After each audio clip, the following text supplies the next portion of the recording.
Rangba Konrad K. Sangma ula thok asithi ujor sya Menteri Rangba ka Assam Himanta Biswa Sharma halor ka jingsu bajur ba unik samseng CH Marak ubaki pulit Assam kilakem haka artarik naitung bat lara bat set yu ha New Life Foundation Rehabilitation Center ha Nayapara Golpara Assam. Amsyamtip nakadaw ayu ba unik samseng CH Marak ula syakem haki pulit Assam bat usyong usa ha kanukasnong bat kajela la ha Megalia ni Assam.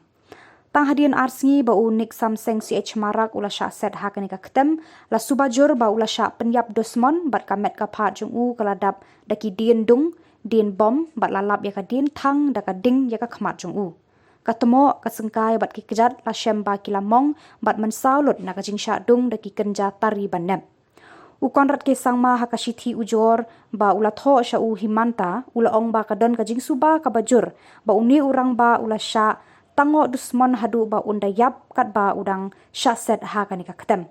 Ula kentu ya Menteri Rangba ka Assam ban penlong kijing toket halor kani ka jing syak penyap jong uni urang ba garo ban lap ya kadau tenra ya kinong penyap dusmon yu.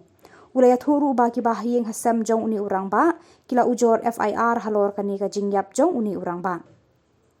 U Konrad ula kentu ya u Himanta ban penlong ya ka jing thuet ya kini kinong penyap ya uni urang ba. Kenang ba ki bahiyeng hasem jong u kin yo ya ka jing bishar hok bat ban penshitom ya ki beriu ki badon keti ban penyap ya uni urang ba.